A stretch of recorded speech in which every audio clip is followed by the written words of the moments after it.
बिस्मिल्लाहिर्रहमानिर्रहीम। Legal forum में आप सबको खुश आमदीद। मैं हूँ आपका मेज़बान आदिल इकबाल। आज की इस वीडियो में हमने कॉन्स्टिट्यूशनल लॉ के बैकग्राउंड के बारे में पढ़ना है। लॉ गेट की टेस्ट जैसे हमारे सर पे है, तो उसके हवाले से कॉन्स्टिट्यूशनल हिस्ट्री भी हमारा एक सब्जेक्ट है, कॉन्स्टिट्यूशनल लॉ भी हमारा एक सब्जेक्ट है। तो उसके लिए सबसे पहले आपको उसका बैकग्राउंड पता होना चाहिए। सबसे पहले हम शुरू करते हैं east India company. East India company आती है सब कॉन्टिनेंट में 1600 में। ईस्ट इंडिया कंपनी किसकी कंपनी है? ब्रिटिश की कंपनी है। वो आते हैं सब कॉन्टिनेंट में। कब आते हैं? 1600 में आते हैं। तो वो कंपनी को गवर्न करने के लिए वो चार्टर्स भेजते हैं। वहां से ब्रिटिश पार्लियामेंट चार्टर्स भेजती है और वो चार्टर्स क्या करते हैं?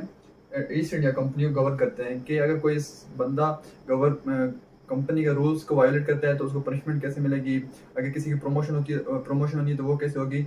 वो क्या बताते? कौन बताता था? चार्टर्स बताते थे। लेकिन जैसे वक्त गुजरता गया, ब्रिटिश का इन्फ्लुएंस बढ़ता गया, तो ब्रिटिश ने बहुत एक कंपनी के बाद बहुत ज़्यादा और कंपनीज बना ली। उस कंपनीज बनाने के साथ साथ वो कुछ जो इलाके थे, कुछ जो लोकेशंस थी, जो हमारे यहाँ के हुक्मरान थे, वो उनको ब्रिटिश के कब्जे में देते गए कि ये इनको आपने गवर्न करना है और इसके बदले आपने हमें इतना टैक्स देना है। तो वो आहिस्ता आहिस्ता क्या हुआ है कि ऐसी डेवलपमेंट हो गई या ऐसा कंट्रोल हो गया उन्होंने ईस्ट इंडिया कंपनी वालों का कि उन्होंने एक्ट्स इंट्रोड्यूस करवाए। 1773 में सबसे पहला एक्ट इंट्रोड्यूस करवाया जिसको कहते हैं east India companies act. East India company act 1773 से लेके 1830 तक जो एक्ट्स आते रहे थे उनको हम कहते थे ईस्ट इंडिया कंपनीज एक्ट कहते थे।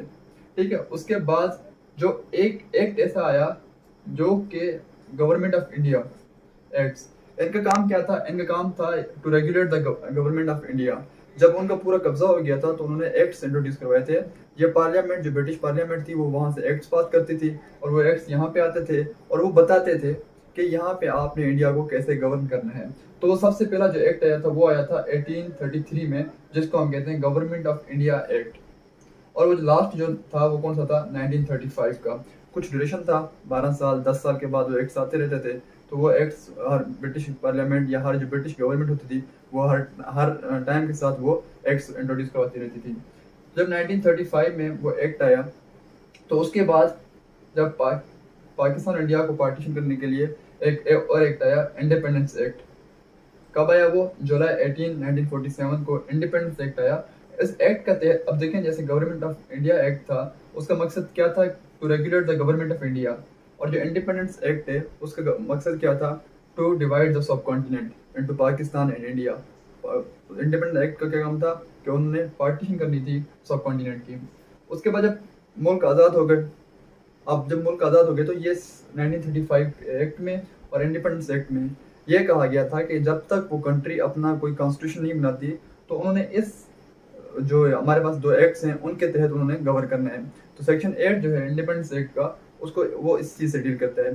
तो उन्होंने, पाकिस्तान ने तो इंडिपेंडेंस एक्ट और गवर्नमेंट ऑफ इंडिया एक्ट 1935 को अडॉप्ट किया और 9 ईयर्स तक वही एक्ट उनके पास चलता रहा जब तक हमारे पास 1956 का कॉन्स्टिट्यूशन नहीं आ गया। तो जब पाकिस्तान आज़ाद हुआ उसके बाद बहुत सारी डेवलपमेंट्स हुई। कायदे चाहते थे कि वो कॉन्स्टिट्यूशन बना के जाएं, लेकिन उनकी डेथ हो गई। उसके बाद जो डेवलपमेंट, सबसे बड़ी डेवलपमेंट हुई वो ऑब्जेक्टिव रेजोल्यूशन की हुई।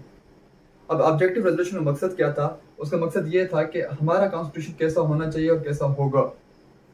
वो तो उनने उसमें एक साइलेंट फीचर्स या उनने एक मकसद बताए कि जो हमारा कॉन्स्टिट्यूशन होगा वो इस तरह का होगा, इस चीज़ की बुनियाद के ऊपर होगा। तो उसे हमें कहते हैं ऑब्जेक्टिव रेजोल्यूशन। किसने दिया था? लियाकत अली खान ने। कब दिया था? 12 मार्च 1949 को। लेकिन वो पूरा नहीं हो सका, वो अपनी कॉन्स्टिट्यूशन भी तब भी नहीं बन सका। क्यों? क्योंकि 1951 में लियाकत अली खान को असैसिनेट किया गया था, उसको कत्ल किया गया था। पाकिस्तान मुल्क चलता रहा, गवर्नमेंट्स चेंज होती रही, गवर्नर जनरल्स आते रहे। तो फिर कुछ 9 ईयर्स के बाद फाइनली हमें एक कॉन्स्टिट्यूशन मिला, 1956 का कॉन्स्टिट्यूशन मिला। ठीक है। तो फ्रेम हुआ और वो इनफोर्स कब हुआ था? 23 मार्च 1956 को। तो ये जो हम 1947 से लेके 1956 तक हमें government of India act and independence act govern करता रहा था। हमने उसकी कुछ प्रोविजंस को अमेंड करके, उसको थोड़ा चेंज करके हम उन्हें अडॉप्ट किया और उन्हीं के तहत हमारा मुल्क चलता रहा था। तो 1956 में हमारा पहला कॉन्स्टिट्यूशन आया इंडिया में, उससे जल्दी आ गया था। तो ये जो कॉन्स्टिट्यूशन है वो है फेडरल फॉर्म ऑफ गवर्नमेंट, उसने बताया था। अब जो 1956 का कॉन्स्टिट्यूशन है वो किस नेचर का कॉन्स्टिट्यूशन था।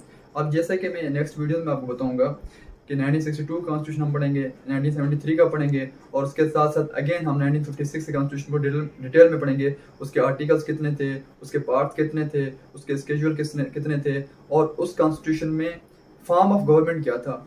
तो फॉर्म ऑफ गवर्नमेंट जो गवर्नमेंट्स होती हैं वो मोस्टली जो डेमोक्रेटिक गवर्नमेंट होती हैं वो दो किस्म की होती हैं। एक जो होती है वो हम कहते हैं फेडरल फॉर्म ऑफ गवर्नमेंट, और दूसरी कहते हैं हम यूनिटी फॉर्म ऑफ गवर्नमेंट। जो फेडरल फॉर्म ऑफ गवर्नमेंट होती है उसमें जो सेंटर पे गवर्नमेंट होती है, जो भी पार्टी हुकूमत बनाती है पूरे मुल्क के ऊपर, उसके पास सिर्फ कुछ ही पावर्स होते हैं। मेन पावर कौन कौन से होते हैं? उनके पास डिफेंस का पावर होता है, कम्युनिकेशन का पावर होता है, और उसके साथ साथ फॉरेन पॉलिसी का उनके पास पावर्स होते हैं। बाकी जो भी पावर्स होते हैं वो प्रोविंसेस के साथ लाया करते हैं। और उसके अलावा जो यूनिटी फॉर्म ऑफ गवर्नमेंट होती है उसमें जो सेंटर पे जो भी गवर्नमेंट होती है वहाँ पे उनके पास ज़्यादा पावर्स होते हैं।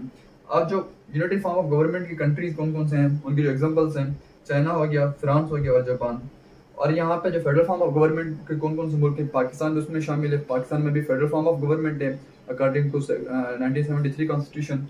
कनाडा भी उसका एक एग्जांपल है। उसके अलावा रशिया, यूएस, इंडिया, तो ये सारे के सारे क्या हैं, फेडरल गवर्नमेंट के मातहत हैं। तो ये सारी एक छोटी सी ब्रीफ हिस्ट्री थी हमारे कॉन्स्टिट्यूशनल लॉ की। उसके आगे जो नेक्स्ट वीडियो हम इसमें अपलोड करेंगे उसमें मैं आपको 1956 के कॉन्स्टिट्यूशन, उसके डिटेल्स, और उसके साथ साथ 1962 का और 1973 का कॉन्स्टिट्यूशन मैं आपको बताऊंगा कि उनके आर्टिकल्स कितने थे, उनको कब लाया गया था, और उनको किस वजह से वो एब्रोगेट कब किए गए थे, और 1973 का कॉन्स्टिट्यूशन कितने दफ़ा सस्पेंड किया गया है। और उसके जो मेन आर्टिकल्स हैं, जैसे कि हमारे पास हायर ट्रियन का आर्टिकल नंबर 6 है, बहुत इंपॉर्टेंट आर्टिकल है। और उसके अलावा फंडामेंटल राइट्स हैं, सेक्शन आर्टिकल 8 से लेके आर्टिकल 28 तक, वो हमने इंशाल्लाह डिस्कस करने हैं ब्रीफली।